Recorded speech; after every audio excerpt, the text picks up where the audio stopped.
yeah, we continue.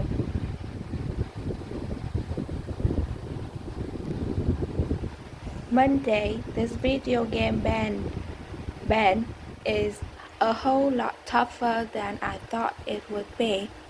But at least I'm not the only one in the family who's in trouble. Rodrick's in some hot water with mom right now, too. Manny got a hold of one of Rodrick's heavy metal magazines, and one of the pages had a picture of a woman in a bikini lying across the hood of a car. And then Manny brought it into daycare for show and tell. Anyway, I don't think Mom was too happy about getting that phone call. I saw the magazine myself, and it honestly wasn't anything to get worked up over. But Mom doesn't allow that kind of stuff in my house.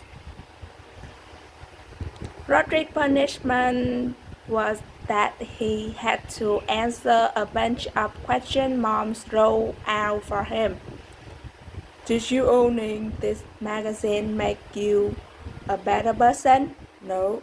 Did you make you more popular at school? No. Now do you feel about having owned this type of magazine now? I feel ashamed. Do you have anything you want to say to women for having owned this offensive magazines? I'm sorry, woman. Wednesday. I'm still grounded from playing video games, so Manny has been using my system. Mom went out and bought a whole bunch of educational video games, and watching Manny play them is like torture. The good news is that I finally figured out how to get some of my games past Rowley's dad. I just put one of my discs in Manny's covering the alphabet case, and that's all it takes. Thursday. At school today, they announced that student government elections are coming up. To be honest with you, I've never had any interest in student government, but when I started thinking about it, I realized that getting elected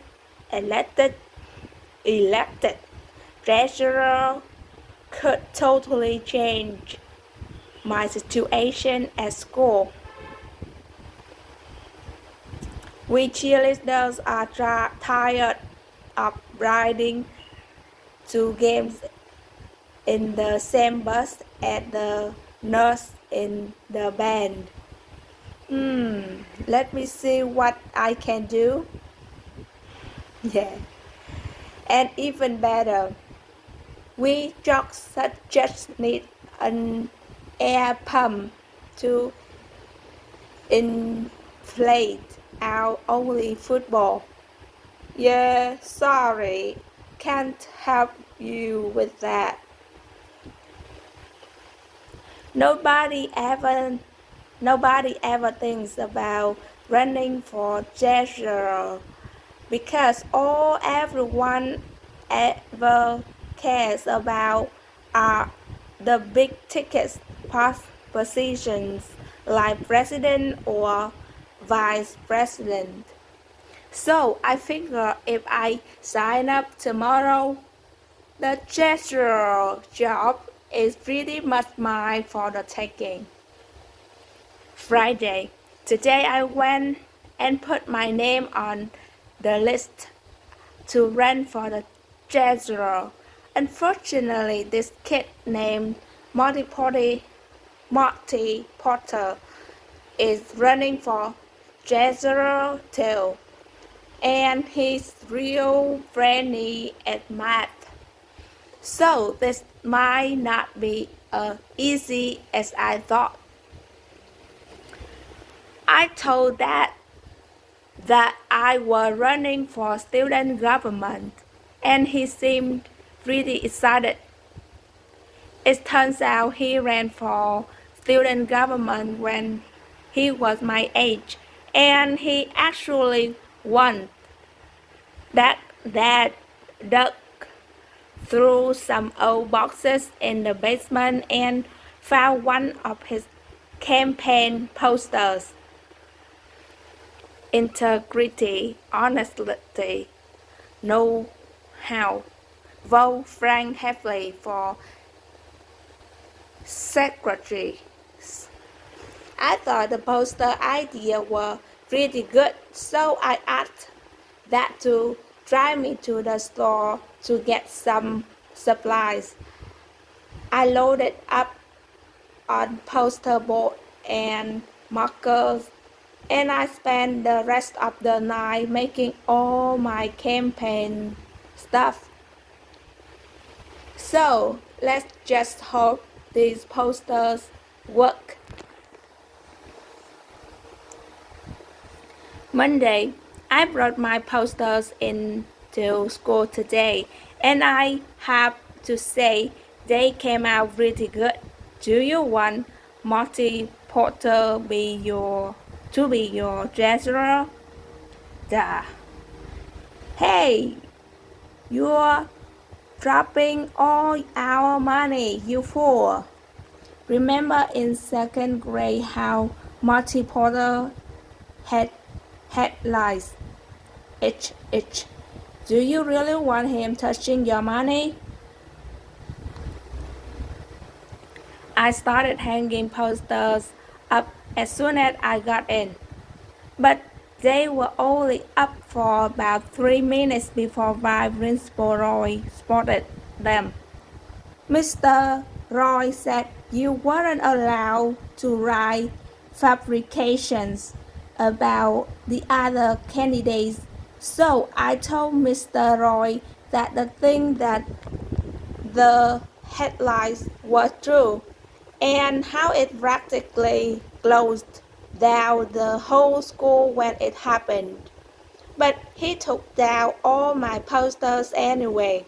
So today, Marty Potter was going around handing out lollipops to buy himself votes, while my posters are sitting at the bottom of Mr. Roy's trash can. I guess this means my political career is officially over. October, Monday. Well, it's finally October, and there are only 30 days left until Halloween. Halloween is my favorite holiday, even though Mom says I'm getting too old to go trick-or-treating anymore. Halloween is Dad's favorite holiday too, but for a different reason. On Halloween night, while all the other parents are handing out candy, Dad is hiding in the bushes with a big trash can full of water. And if any teenagers pass by our driveway, he drenches them. I'm not sure Dad really understands the concept of Halloween, but I'm not gonna be the one who spoils his fun. Tonight was the opening night of the Grassland High School haunted house, and I got Mom to agree to take me and Rowley. Rowley showed up at my house wearing his Halloween costume from last year. When I called him earlier, I told him to just wear regular clothes, but of course he didn't listen. I try to not let it bother me too much, though. I've never been allowed to go to the Crossland haunted house before, and I wasn't going to let Rowley ruin it for me. Roderick has told me all about it. I've been looking forward to this for about 3 years. Anyway, when we got to the entrance, I started having second thoughts about going in. But Mom seemed like she was in a hurry to get this over with, and she moved us along. Once we were through the gate, it was one scare after another, but there were vampires jumping out at you, and people without heads, and all sorts of scary stuff. But the worst part is this area called Chainsaw Alley. This was this big guy in a hockey mask, and he had a real chainsaw. Roderick told me the chainsaw was a rubber blade, but I wasn't taking any chances. Right when it looked like the chainsaw guy was going to catch us, Mom stepped in and bailed us out. That's not nice. I'm sorry, Mom.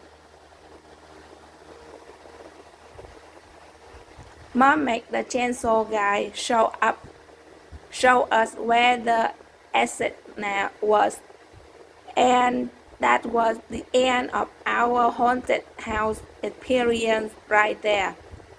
I guess it was a little embarrassing when Mom did that, but I'm willing to let it go this one time. Saturday, the Crossland haunted house really got me thinking. Those guys were charging $5 a pop, and the line stretched halfway around the school. I decided to make a haunted house of my own. Actually, I had to bring Rowley in on the deal because Mom wouldn't let me convert our first floor into a full-out haunted mansion. I knew Rowley's dad wouldn't be crazy about the idea either. So I decided to build a haunted house in his basement and just not mention it to his parents. Me and Rowley spent most of the day coming up with an awesome plan for our haunted house. Here was our final plan: hall of screams, lake of blood, bottomless pit, rat tunnel, maze of 1,000 skulls, night alley, hand hall, dead slide, acid lake, acid. I don't mean to brag or anything, but what we came up with was way better than the Crossland High School haunted house. We realized we were gonna need to get the word out that we were doing this thing. So we got some paper and made up a bunch of flyers. I'll admit maybe we stretched the truth a little in our advertisement, but we had to make sure people actually showed up. By the time we finished putting the flyers up around the neighborhood and got back to Rowley's basement, it was already 2:30, and we hadn't even started putting the actual haunted house together yet. So we had to cut some corner from our original plan.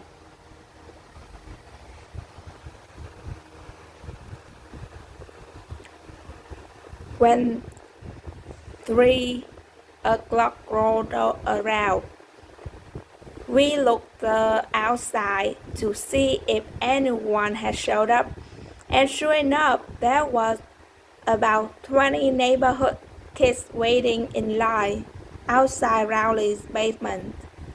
Now, I know our flyer said admission was 50 cents, but I could see that if we had a chance to make a killing here.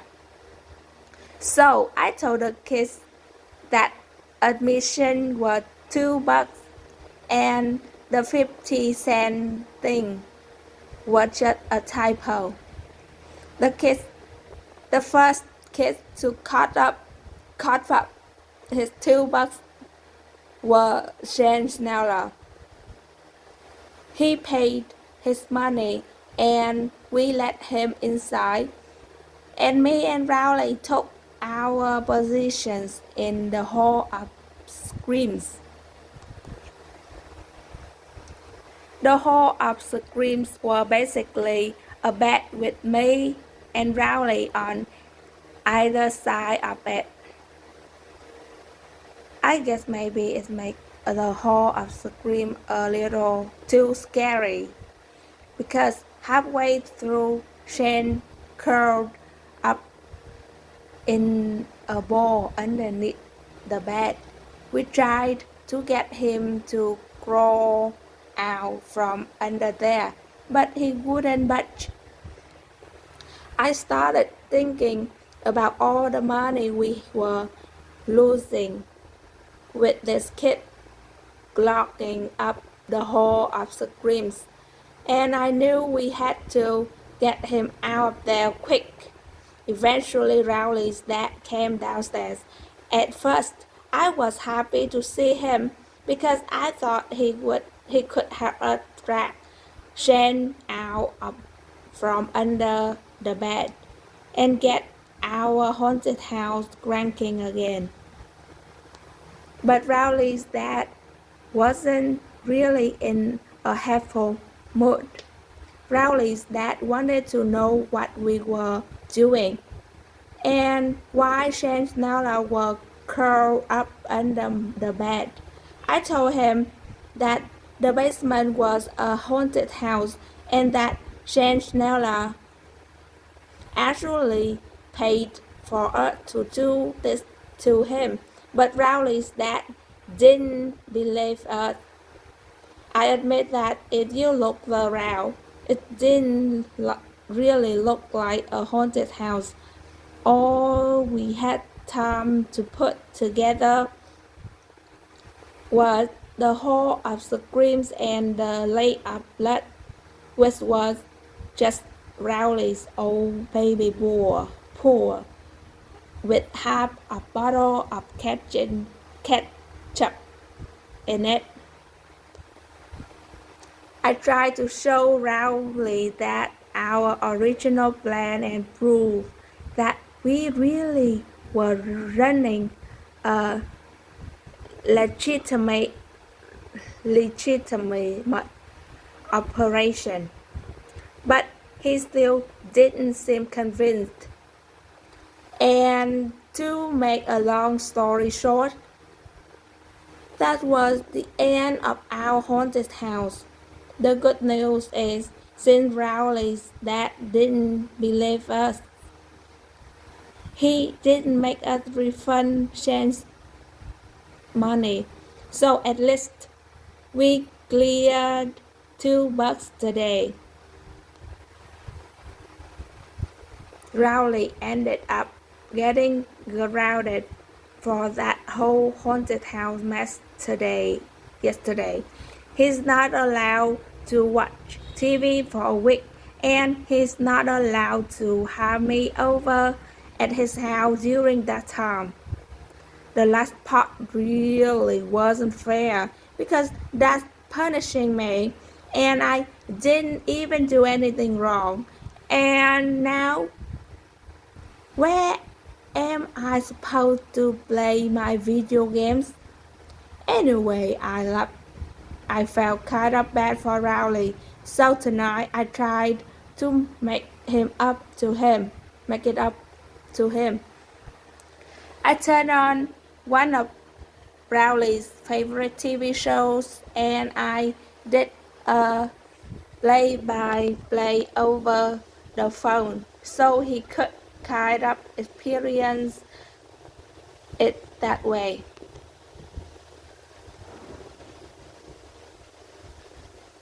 I did my best to keep up with what was going on the screen, but to be honest with you, I'm not sure if Rowley was getting the full effect.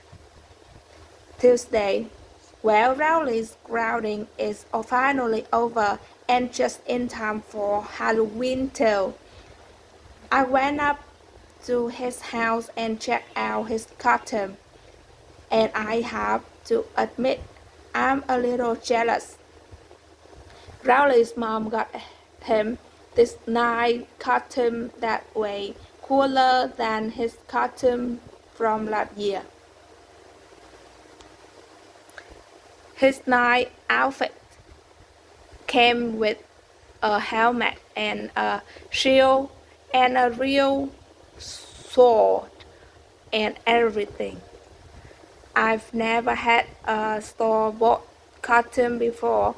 I still haven't figured out what I'm gonna go as tomorrow night. So I'll probably just throw something together at the last minute. I figure maybe I'll bring back the toilet paper mummy again. But I think it's supposed to rain tomorrow night, so that might not be the smartest choice.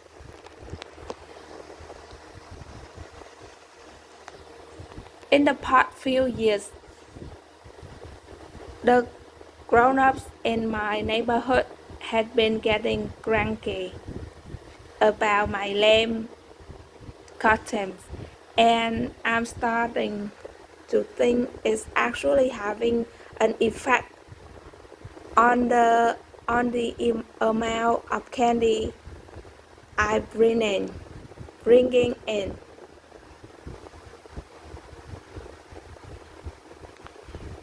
But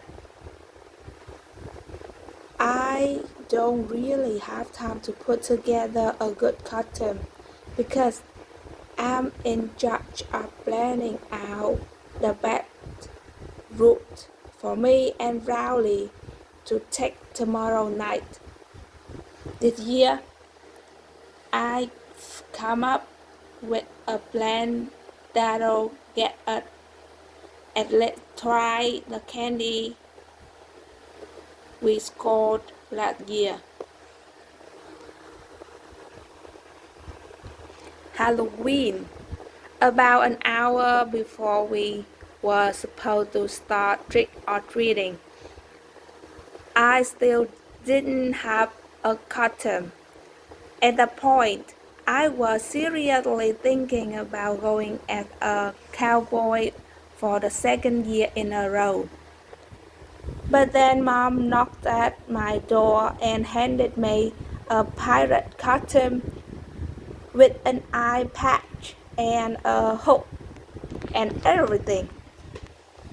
Rowley showed up around 6:30 wearing his night costume, but it didn't look anything like it looked yesterday. Riley's mom made all these safety improvements to it, and you couldn't even tell what he was supposed to be anymore. She cut out the big hole in the front of the helmet so he could see better, and covered him up in all this reflective tape. She makes him wear his winter coat underneath everything, and she replaced his sword with a broomstick. I grabbed my pillowcase, and me and Rowley started to head down, but Mom stopped us before we could get out the door. I want you to take Manny with you. Man, I should have known that there was a catch when Mom gave me this costume. I told Mom there was no way I was taking Manny with us because we was going to hit 152 houses in 3 hours, and plus we were going to be on Snake Road, which is way too dangerous for a little kid like Manny.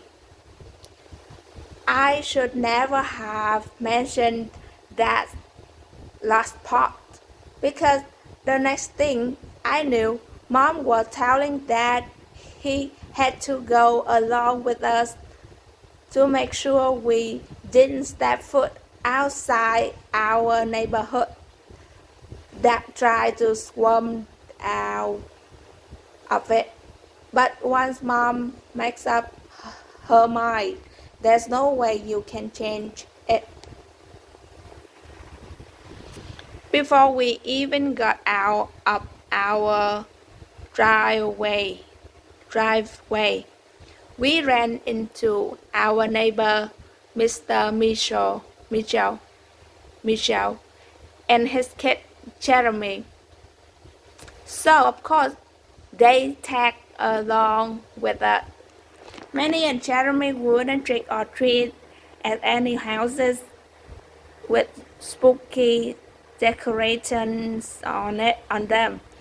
So that ruled out pretty much every house on our block. Dad and Mr. Mitchell started talking about football or something, and every time one of them wanted to make a point, they'd stop walking. So we were hitting only about one house every 20 minutes. After a couple of hours, Dad and Mr. Mitchell took the little kid home. I was glad because that meant me and Rowley could take off. My pillowcase was almost empty, so I wanted to make up as much time as possible. A little while later, Rowley told me he needed a potty break, and I made him hold up for another 45 minutes. But by the time we got to my grandma's house, it was really clear that if I didn't let Rowley use the bathroom, it was gonna get messy. So I told Rowley if he wasn't back outside in 1 minute, I was gonna start helping myself to his candy.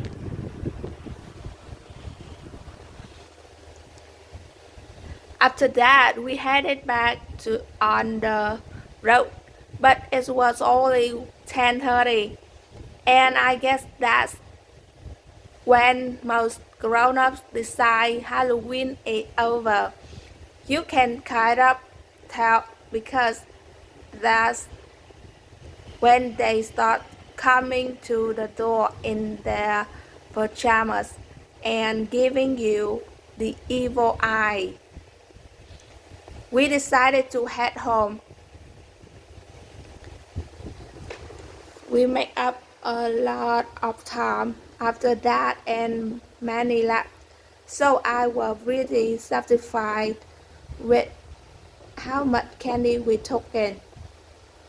When we were halfway home, this pickup truck came roaring down the street with a bunch of high school kids in it. The kid in the back was holding a fire extinguisher, and when the truck passed by us, he opened fire. I have to give Rowley credit because he blocked about 95% of the water with his shield. And if he hadn't done that, all our candy would have gotten soaked. Then the truck drove away. I yelled down something that I regretted about 2 seconds later. The driver slammed on the brakes and he turned his truck around. Me and Rowley started running, but those guys were right on our heels. The only place we could think of that was safe was Grandma's house. So we cut through a couple backyards to get there. Grandma was in bed already, but I knew she keeps a key under the mat on her front porch. Once we got inside, I looked out the window to see if those guys had followed us, and sure enough, they did. I tried to trick them into leaving, but they wouldn't budge. After a while, we realized the teenagers were going to weigh us out, so we decided we were just gonna have to spend the night at Grandma's. That's when we started getting cocky, making monkey noises at the teenager and whatnot. Well, at least I was making monkey noises.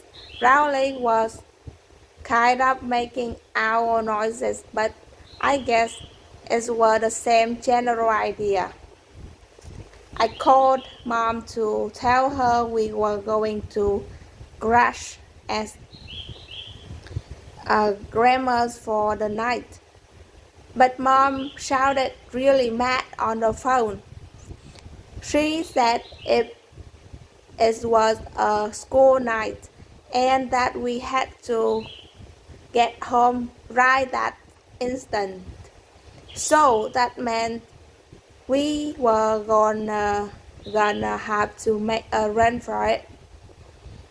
I looked out the window and this time I didn't see the truck, but I knew those guys were hiding somewhere and were just trying to draw us out. So we snuck out the back door, hopped over Grandma's fence, and ran all the way to Snake Road. I figured our chances were better there because there weren't any streetlights. Snake Road is scary enough on its own without having a truckload of teenagers hunting you down. Every time we saw a car coming, we dove into the bushes. It must taken us a half hour to go 100 yards. But believe it or not, we make it all the way home without getting caught. Neither one of us let our guard down until we got to my driveway. But right when there was this awful scream, and we saw a big wave of water coming toward us. Man, I forgot all about that. And we totally paid the price for it. When me and Rowley got inside, we laid out all our candy on the kitchen table, the only things we could salvage was a couple of mints that were wrapped in cellophane and the toothbrushes Dr. Garrison gave us. I think next Halloween I'll just stay home and mooch some butterfinger from the bowl Mom keeps on top of the refrigerator.